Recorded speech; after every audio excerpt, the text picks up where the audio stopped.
My dear people of Ambazonia, my fellow brave warriors of our liberation movement, accept liberation greetings from me, Comrade John Akura.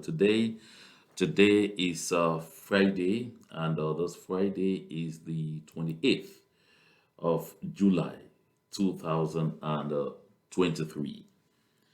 My people, I'm coming back here today as promised for us to have part two of the Biya Curse. It's true there are a few things I'm a little in here and there, but it's important for us to, take time off, like I said, and examine the Biya Curse because when I say the Biya Curse, it's actually the Cameroon curse. Because I was saying the Cameroon curse, which has an entire inkling of Biya, well, that is the curse that has been placed on Cameroon. Because there is a curse placed on the country Cameroon. So we look at the Biya curse part two today. In part one, the other day, we looked at a vast array of issues, but we anchored a bit on some of the matters that were mostly iron roads. It was a kind of panorama because it's just too much to talk about. Now, my people, while I'm really getting into this conversation, I can't pretend to say not to recognize that quite a lot of you out there have reached out to me to say, have you taken time off to watch the outing of Capo Daniel on my media prime? And so, some of you actually did push it so much on me, and I thought I was going to take time over the weekend to watch it, but I started watching all the same. I'll finish watching it over the weekend, and on Sunday, I'll be here to speak to some of the utterances that I've already listened to this far. It's true that the first conclusion I should make is that all the same, it's always been part of the plan that along the line you have some people who will fall off. From the original concept that we had, and you have those who will stay put and fight all the way to the end. It gives me an opportunity to say here, like I've always said, that anytime you settle for less than you deserve, you end up with far less than you settled for. Why do I say this? Because the first observation that I make is that our brother is not even a federalist. He is a unionist. He is for a one Cameroon. His approach henceforth is that of a one Cameroon, within which they're ready to accept, some, I don't know, some upgraded form of special status handed down deliberately. Just little inkling, I really don't want to get into the viv of this because we should have a conversation about this on Sunday. It's true, can actually treat it as a known event, but there are a few things there that need to be discussed so that our people get the right information, our people continue to remain on the right track, and our people know exactly where we are headed. In short, be reminded where we are headed. And again, so that our people know we will get there where we are headed. It's a matter of time. Along the line, like I said, you have people fall off. First, we had Sofoncha, who sang Ambazonia morning, afternoon, evening. After Sofoncha, we had Nick Santos, who sang Ambazonia left, right, up, down. We had Yannick Sikot. We've had a good lot of them. We have, there was Success in Congo, who at the beginning even tore his Cameroon passport. We had, Comrade Nambere, who, did fight with us for some time, but at the end of the day, he said it was frustration that made him to cross the other way. But now he's retracted and he's quiet in his corner, definitely ruminating over what had happened and how he got himself enmeshed. So there are a good lot of people that you will find that will gradually, get out. I said on this platform before that as we progress, as the temperature gets hotter, boys will be separated from men, girls will be separated from women. Listen, Castro said he did it with far too many people the time that he did it to create the revolution of Cuba. But that if he had to start all over, he would do it with far fewer men than he did before. This is to say, don't worry. When some of these things happen, we see some people jump ship, That is not the end of it. So at least we now know today that he's no longer an Ambazonian, because there is no Ambazonian who will talk about any form of autonomy within Cameroon, within the Cameroon setup. That's not Ambazonia. Someone who talks Ambazonia is talking independence. So if you open your mouth and talk Ambazonia, and you're talking about having anything to do with some kind of autonomy under the Republic of Cameroon, then definitely either something has gone wrong with you, or you simply have lost track of your thought pattern. So we have to be clear about that. He's not even a Southern Cameroonian, because Southern Cameroonians are those that say they are federalists. They want to restore the state of Southern Cameroons as a state in a federal system with La République du Cameroun. Those are the ones who call themselves Southern Cameroonians. But for someone who's talking now under some form of autonomy under Cameroon, that one now, and even talking about spatial status, for crying out loud, that one is a one Cameroon approach. So, like I said earlier, these are things that we will have the opportunity to talk about on Sunday, because I'll absolutely play excerpts of that communication, and we will talk about some of those things. We will listen even to the other panelists that was there with him, and to some of the issues that were raised during this conversation. Again, don't forget, like I've always said, when Kum Lena decides that this is the person that I want to take on my platform, you understand, therefore, that it is because they have gauged and noticed that, in short, you no longer speak Ambazonia. That is what it is. Because I recall I've requested a good lot of times to face off with Victor Julius Ngor there, but that's never happened. There was another time in Gu Santos and so Foncha who went there vilifying me, and I asked for, I mean, it's a right to be given the opportunity to give my own side of the story, but I was never given the opportunity. And I said here before that my media prime is one of the outlets that belong to the Frankist movement. The Frankist movement is the movement of Frank Biya, the movement he's putting in place to see how to seize power after his father finally bows out. However, he does it. So let's take a little break and enjoy some beautiful Ambazonian culture from the great state of Bui.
So that is beautiful Ambazonia.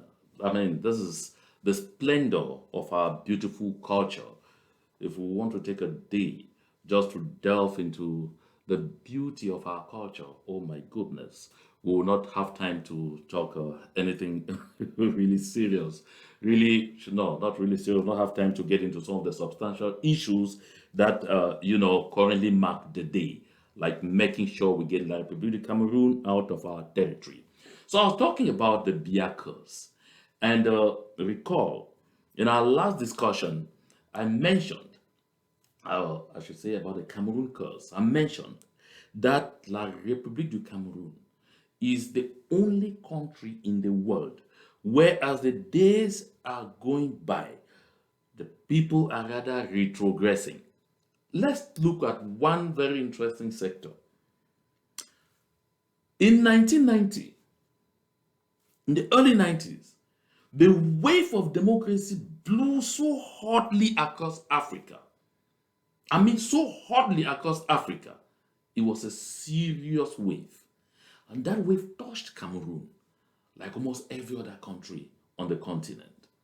And at that time, people went out on the street. A lot of us, even as students in secondary school, we went out on the streets to protest against autocracy and to protest against the unique thought to make sure that we will have a democratic system put in place where you will have freedom of expression, freedom of thought, and where you're going to have the possibility of competing opinions in the approach necessary to develop our community. And you see, therefore, 1990, with all of this heat, finally, Mr. Paul Biya and his party decided or agreed to open up to a return to the multi-party system. That's where a good number of political parties were born.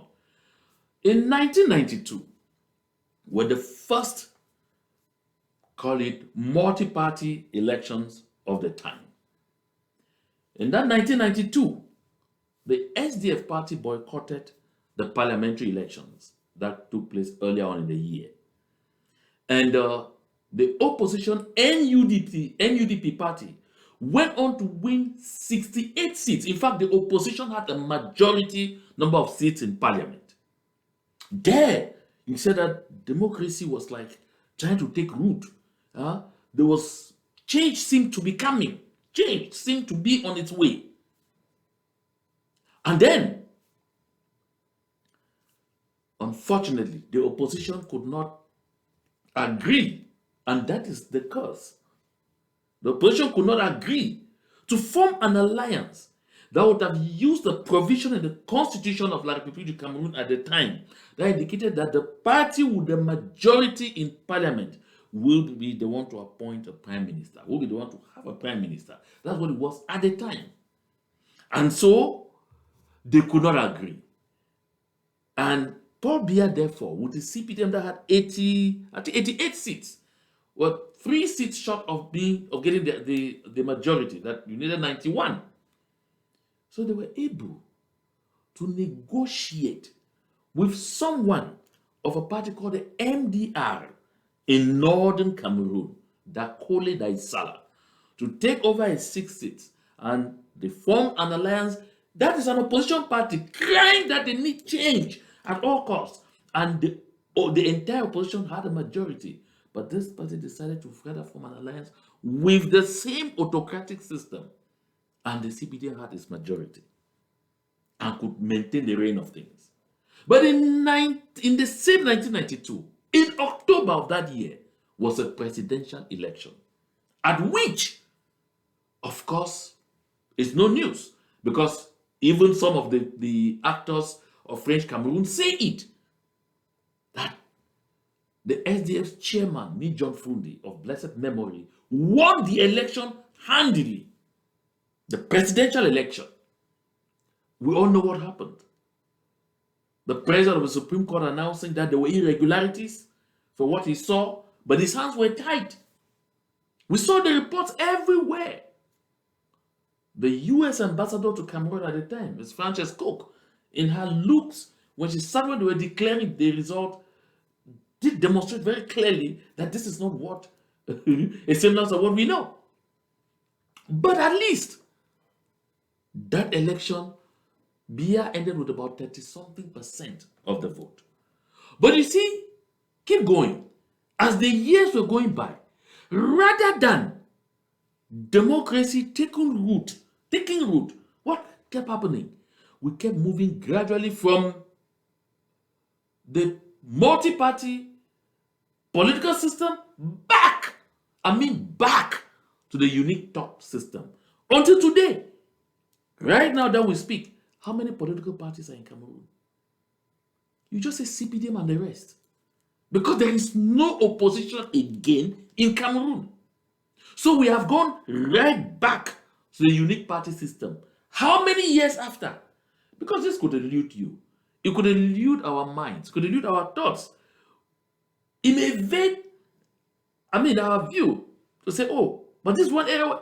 No. We only look at the roads. That the roads have all deteriorated, degraded to a point where you can't talk. No. Just look at that from the political landscape. Everything has been put in place to take us back to the unique party system. You want to know? Even as 2025 approaches, the system has gone back to what it masters best: creating internal opposition within any political party they fear could be rival and making sure it is weakened. That's why you see the MRC today of Maurice Kamto, falling apart. Already mentioned Doki had a session with Atanga Ponji. He's moving all over the place with Grégoire Oona or whatnot. She already threw a bane in that political party and things are falling apart. She's been expelled, but Barrister Tamfu, who was a right-hand man, has picked the relay. It's just to tell you, my people of Ambazonia, that this is a system that is set never to ensure progress. The interest of the citizens is never close to where the policymakers sit and discuss. No. The policy doesn't place man, the citizen, and their well-being at the center. And we do not have to belong. We never belonged. We got into it by some default. We crashed, landed into it by some kind of default. And that is why we have to do everything to get back out of it. Because that ship is not just sinking. It will sink and sink and sink until it digs into the bottom of the sea before we ever stop. That is where it is headed. Look at the statistics. In 2015, when I did a production that won a global award on maternal mortality in Cameroon, the rate was not as bad as now. Cameroon was ranked about 7th or 8th in maternal mortality in the world. That is where it is highest. But today, the statistics I just saw again are clear and speak for themselves. Cameroon is among the first 3, if not the first, if not the worst place in the world for a woman to be pregnant. Cameroon. Where they're talking about 86 deaths per 1,000. That's at least 86 women in 1,000 women put into birth will die during childbirth. And that is the official statistic. You and I will know Cameroon. You should therefore understand that will be over 100 per 1,000. And this is a very horrible human indicator. Cameroon is one of the rare countries in the world, as we speak, where the doctor-patient ratio cannot even be calculated. Like seriously. In the West, they say one doctor should be, it should be about one doctor to 18 to 20, 22 patients. In Cameroon, it will be one doctor to thousands of patients. One doctor to thousands of patients. The last time I showed hospital establishments here. You saw a hospital establishment with nothing there. I mean, in an abandoned building and everything. That was what we called a hospital. And when you look at the nature of roads, like I showed you, Musa Shameful the other day, claiming he was trying to fix some roads and said they had raised their hospital to the status of a regional hospital and next, but even just to carry pregnant women to the hospital was not possible because of the roads. That is where a good lot of them will die. Cameroon is one of the countries in the world with the highest number of deaths from road accidents. And most of these accidents head on collisions. Go check the statistics. In the world today, accidents that result from head on collisions are really minimal. Why? Because very few countries in the world still have highways. Highways where cars bypass with each other on the same lane. No, it doesn't happen. You have several lanes of the cars going to the opposite direction, and on the other side, several lanes, and they are divided. But in Cameroon, there is not one highway that is like that. Not one, no. Because what you call highways there are footpaths. They show you national number, whatever, or whatnot. You begin crying your lungs out. That is Cameroon for you. Of course, this is one of the countries in the world that harvested the the very shameful crown of the most corrupt country in the world at least 2 or 3 times. I think about 4 times even, if I'm not mistaken. About 4 times. But there was a time it was 2 times in a row. That is the curse that's on that country. This has gone on for over 40 years. And you see, each year is degradation. Each year is degradation. I told you that Paul Biya, when he became president, he made 2 aircrafts at the presidency of the republic. Today, he's hiring flights. He's chartering flights to go on his various visits. Cameroon has the only president in the world that spends almost half of the days of the year abroad. No questions asked. And then Cameroon is the only country again in the world where public workers are begging for retirement age to be raised. I mean, for the retirement age to be raised. People don't want to go on retirement. We saw in France, they were raising the retirement age to, is it 62 or 64, and people were on the streets. In Cameroon, people change their ages, change birth certificates over and over so they can continue working, because when you go on retirement, you will never get your benefits.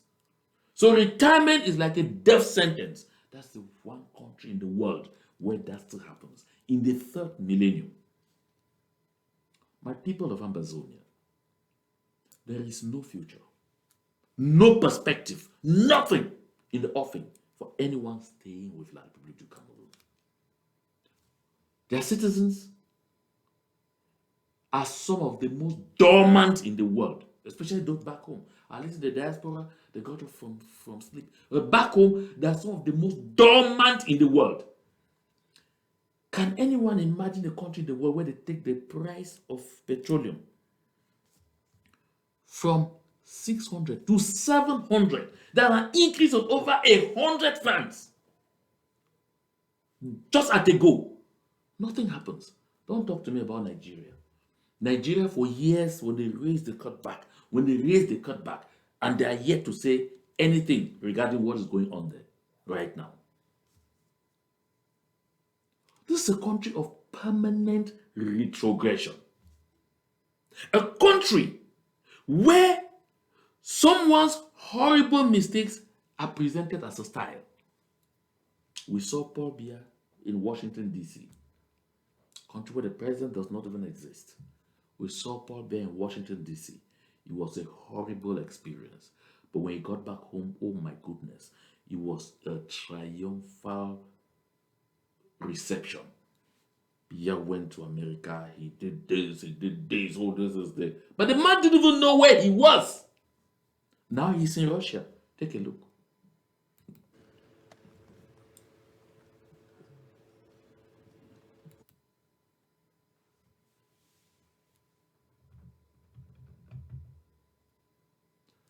Now you see, that is the president of Guinea. That's the president of Guinea who just came over there. You see how agile he came, shook hands, stood, and left. Now, after I leave, the next person coming is Paul Biya. Look at how long President Putin is going to wait. You see, he stands, he changes posture, he adjusts. Why? Because they have to convince Paul Biya where he's seated to get up and go, Mr. President, it's your turn now. Where am I going? Je pars où? Pourquoi?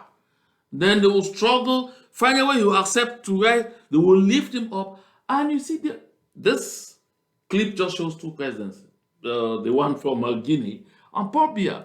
But on other ones, you see all the presidents go just alone by themselves because that is how the protocol is made. Look at President Putin has stood, he's just confused. He doesn't even know what to do and all whatnot. So look at, finally, Lazarus has emerged. I saw he was moving. He'll come with Chantal. Some people will say, oh no, it's just that he loves his wife so much. No. Chantal to be there because of anything can happen. You see, even there he is confused, he's lost, doesn't even know where he is. It's Putin, the president of Russia, who's trying to organize them for a picture. And more even worried because, in effect, it had to be just Mr. Biya alone. But Biya cannot brave it alone. He can't. Because they don't know what will happen. As he walks there, anything could happen. So Chantal will go, try to adjust his dress as he keeps through, and make sure if he's about to catch, he should support him. That is the country you call Cameroon. That is what I say. That is the man that they are saying will give Cameroon a country. Emergence by 2035. We're in 2023, just 12 years from today. A country where the president has never been seen anywhere inaugurating a completed project for 42 years. Never been seen anywhere inaugurating a completed project, for crying out loud.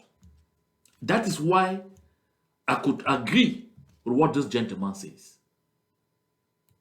Monsieur le Président de la République, Monsieur Paul Biya, vous revenez d'un long séjour pris en charge par les contribuables camerounais.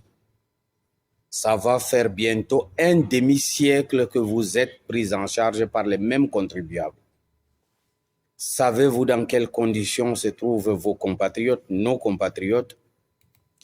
So this gentleman, I'll be interrupting him and explaining because I know that a good lot of us who don't understand this language. The point is, this man simply reacting because, you see, Biya is in Moscow.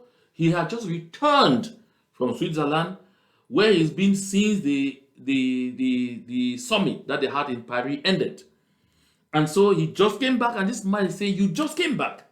And he's trying to ask him, you have been out there for about a month at the expense of the taxpayer, paid by the people. And this has gone on for more than 41 years. Have you ever asked yourself questions how these people are surviving? That's the question this gentleman from northern Cameroon is asking. Listen. Dans l'agonie, l'angoisse, le désarroi total, Monsieur le Président. Savez-vous que durant votre absence, des dizaines de nos compatriotes ont été abattus, que ce soit à l'extrême nord, sur l'axe Maroua-Kouzeri, ou à Bamenda, dans la zone anglophone?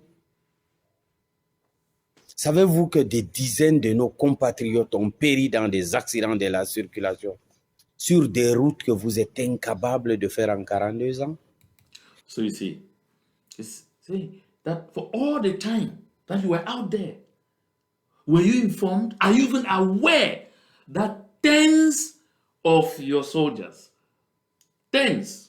scores of your soldiers were killed either in Ambazonia, where they are leading a genocidal campaign, or by Boko Haram in the far north? And he talks about road accidents. I want to laugh.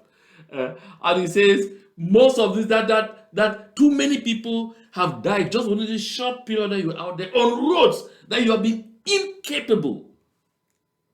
I've been incapable of constructing for 41 years. I won't even interrupt. Let him finish, and I'll just come back to clear the end. Savez-vous toujours, en votre absence, qu'un officier supérieur de la gendarmerie est mort sur l'axe Garouanga-Oundéré? Que des soldats ont été abattus dans la guerre fratricide que vous refusez d'arrêter dans la zone anglophone? Savez-vous qu'il y a eu des éboulements, des effondrements, tuant des dizaines de nos compatriotes à Douala et à Ngaoundéré? Savez-vous qu'il y a eu un affrontement intracommunautaire, pour ne pas dire intraconfessionnel, à l'extrême nord dans la zone de Tokombéré? Qui êtes-vous, Monsieur le Président? Finalement, pour qui gouvernez-vous? Y a-t-il un pilote dans l'avion Cameroun? Mais sortez, parlez, compatissez. Faites même un tweet ou un communiqué comme à l'accoutumée. So you see, after asking all these rhetorical questions, because he asked, are you aware that thousands of people are being killed in Ambazonia, in the southern Cameroons, in what he called in-guerre fratricide? Of course. That's another way of saying in a genocide that you are sponsoring and that you have refused to address. And he's even asking where Mr. Biya is, whether the Cameroon flight, whether that flight, whether the Cameroon ship still has a captain. Dog! You've never seen a president. That is, people die in whatever form or shape, he never talks. But let the wind blow off two roofs on a building in France. Paul Biya will be the first to personally sign a press release sympathizing with the people out there. He will be the first to dispatch a tank upon you 600 million CFA to go and give to people in Turkey. Yet, people are drowning and dying in floods because of the poor drainage system put in place by him in Douala, in Yaoundé, in southern Cameroon that he has, installed his colonial administration at. You don't hear a word from Mr. Paul Biya. I showed you water here, inside the hospital. You don't hear from him. I said, he is a Cameroon curse. Such a man doesn't exist anywhere in the world. Such a human being doesn't exist anywhere in the world. All he's interested in is power, in him being in power. Whether it benefits the people or not, that is no business of his. As long as Mr. Paul Biya can breathe, he can eat, he can drink, he can go about and dance and enjoy with his family, the rest can go to hell. That kind of human being in this third millennium as leader of a country, it doesn't exist. Yeah, even in some of the worst, the most dictatorial places in the world, people still have a conscience. To have somebody who doesn't have a heart again at the helm of a country for this kind of period, no, it does not exist. Yeah, I say a curse because even while you have some few courageous gentlemen, like this man from northern Cameroon, come out and talk, there are some who sit, dance, and sing everywhere and glorify Paul Biya, but who come and sit behind and lament on issues that they are supposed to be resolving. Just listen to Belamoki.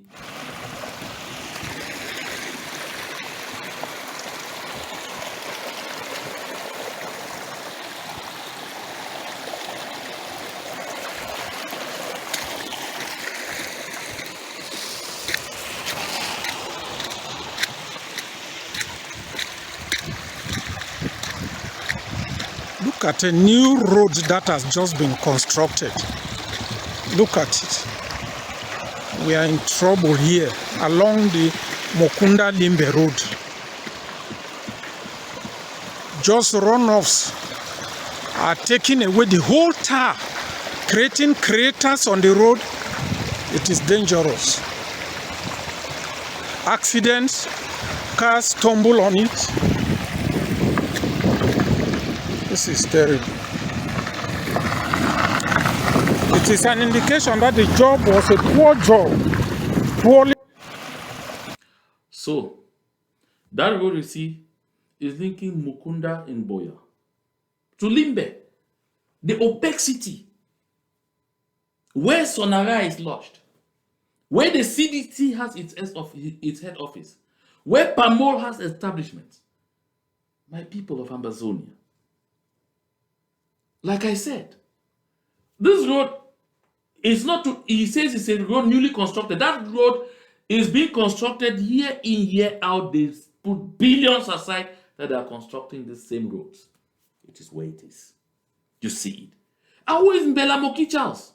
Calls himself a senator from this particular region, that he is sitting on the road there and complaining. But the next minute, he'll be talking to you about Paul Biya is the best thing that ever happened to that country.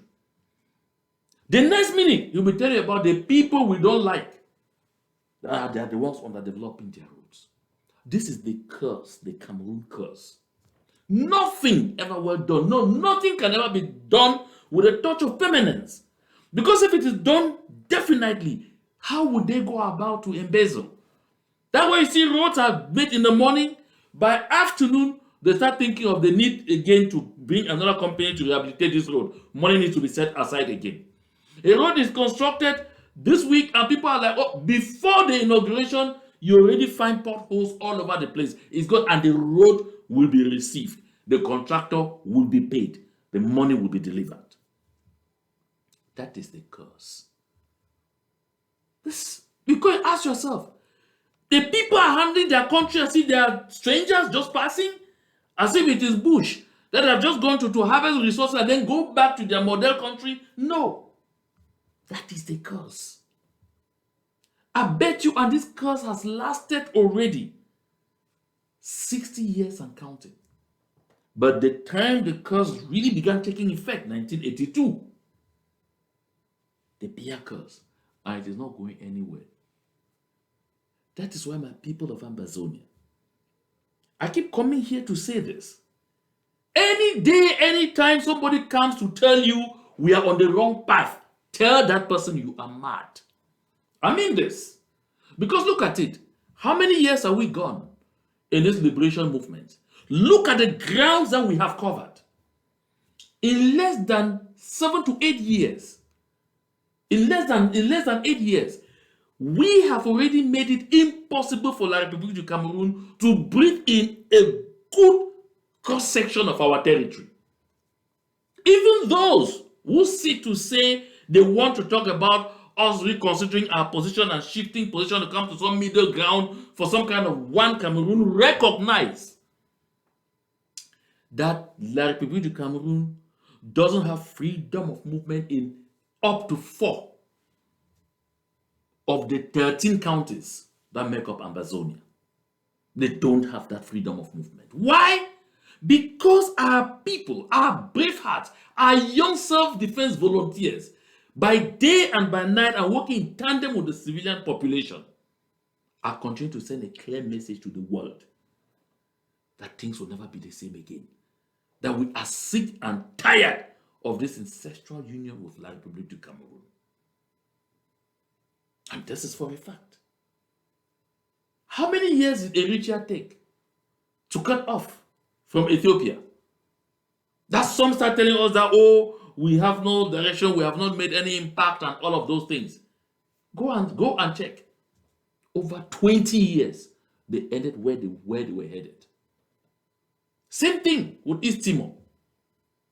East Timor even had a difficulty the first time, but they went and they came back to the charge. They got to where they were headed. South Sudan, it took time. Those who jumped into this movement without any clear vision what the whole movement was all about are those who are jumping the ship halfway. They will be jumping. They will continue jumping. They came in thinking it was a quick fix. And that within 3, 4, 5, 6 months, they will already be in a free Ambazonia as ministers, as whatever, and all of those things. And now when it's not happening, they come to tell you we're not making progress. But at the same time, they admit that La République du Cameroon's economy is facing a lot of vicissitudes because of what is going on in Ambazonia. They admit that the Cameroon military cannot outdo Ambazonia. We need to depart from this curse because the curse is just at version 1. Oh, yes. The curse is just a genesis. By the time it gets to Malachi, nobody will be seeing clearly. Because take a look at this. Frank Biya, Frank Emmanuel Biya, the eldest son of Mr. Paul Biya, is all over the place around the world with him today. Why? Because Frank is doing everything possible and is being pushed by those who are messing up that country, who have messed it up with Paul Biya for 42 years and trained their children on how to pick up from where they have ended, because they are pushing for a Biya to continue to be there after Biya goes away, to push the same agenda. That's why Chuta says, Franck Biya suit maintenant son père partout. Partout. Comme son gars du corps. Les gars préparent le gré à gré sous nos yeux. Everywhere Paul Biya goes today, because he is in Moscow, oh yes, Frank Biya is with him. Wherever he goes today, Frank Biya goes. As who? He holds no official government function. At least the last time I heard, the only moment I heard, and this decree has been made public, that he's a special advisor to the president of the republic. But it's not officially known. But he's in all the delegations right now. Because he needs Biya to be introducing him to this world leader. This is the person that want to come after me. This is the person that I want to take over from me. This is my son, yes, he will take over from me. That's exactly what is going on. And like father, like son, Frank Biya is even already doing worse than his father when he's not yet president. Oh, and if the life his father has lived is anything to go by, Frank to get blessed with long life, because that long life is a continuation of the curse. That Frank to get blessed with a long life, that will mean another 45, 50 years of Biyaism in La République du Cameroun. Another 45, 50 years of developmental drought. Another 45, 50 years of, continuous road accidents, like you've never heard about. Another 45, 50 years of continuous torture, looting, and embezzlement. Another 45, 50 years of darkness. Another 45, 50 years of backwardness. Another 45, 50 years of subjugation. My people of Ambazonia, this is not our portion. We must depart. That is why I agree with this wise man who once said, don't be afraid to start over again. This time, you're not starting from scratch. You're starting from experience. Why do I bring this thought here? I'm bringing this thought here to share with those of our compatriots who started backsliding. I know there are few, but it's still good to address them. Those of our compatriots who sit and think that, no, maybe this boat is about crashing, we should jump to the other side like we to Cameroon. No, don't worry. You can still find your way peacefully right back in this movement and continue to do the right thing. Because La République du Cameroun represents everything that falls under the description evil. We can't stay there. We were never meant to be part of that country. La République du Cameroun is the only country in the world where poverty is a public policy. Because it comes from the belief that the people need to be made seriously poor so that it's easy to manipulate them. That is why with 5,000 is very much, with 2,000, people will cut off their toes and sell to you in La République du Cameroun. That is why with simple bread and sardine, people will mortgage their future. I lived a situation in Betwa where a gentleman, I think there were about 4 of them, gave their voters' cards, their biometric voters' cards, to CPDM officials. They didn't know we were journalists because I was visiting them on a mission. To CPDM officials who came in the bar. They offered 2 bottles of beer in exchange for your biometric voters' cards. In exchange for your future, 2 bottles of beer. What about that? A country where poverty is a public policy. Let's take another brief moment of respite for just 1 minute, and then we'll come back and conclude. Let's go over to the fandom of Bafut, where you see a reform who has never moved from his palace ever since this liberation movement started, who is with his people, who is loved by his people, who is standing with his people, who is ready to die for his people. See the joy of doing that.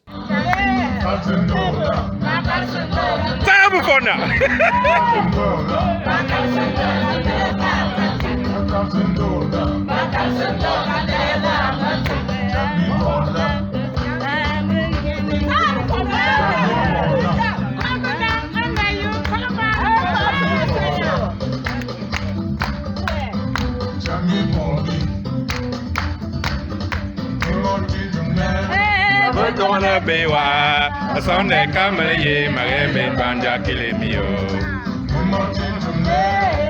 Dona bewa, Sunday Camel ye, Magaya Banja Kilimio. Banja Kilimio, Banja Kilimio. Banja Kilimio, Banja Kilimio.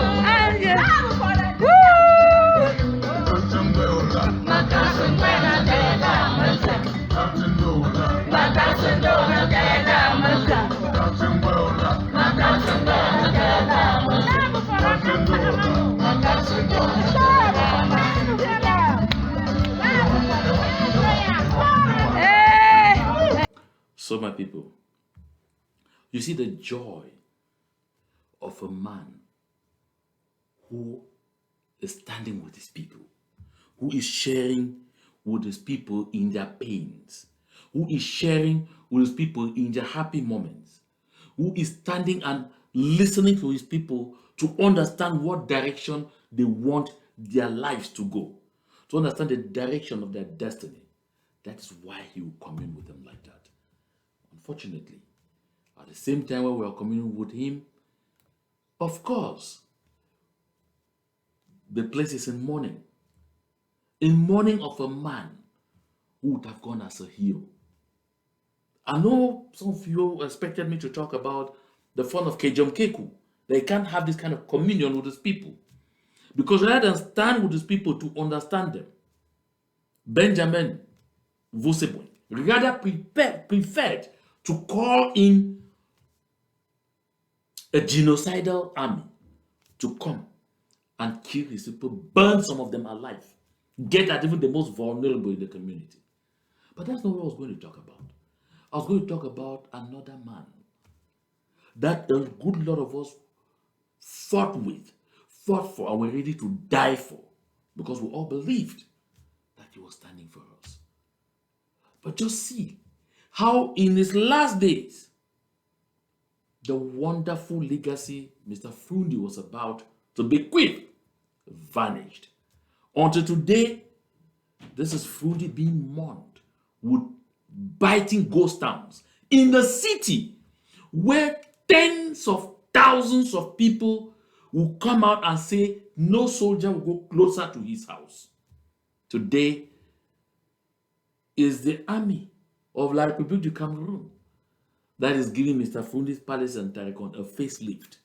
Today is the army of La République du Cameroun that is creating avenue and is going to ensure very tight security for his funeral. Today, they are barely negotiating with Bangladesh and sharing t-shirts, begging people to go and wear. In a city where bike riders would normally put their own gas, forget about their day's engagements to get out on the streets to be with Mr. Frundi. Oh, how are the mighty fallen. My people of Ambazonia. This is a lesson to all of us. I refuse to be so judgmental or anything about Mr. Frundi. He played his role. He did his part. He's gone. What those of us that are alive need to do is to pick lessons from what is happening right now.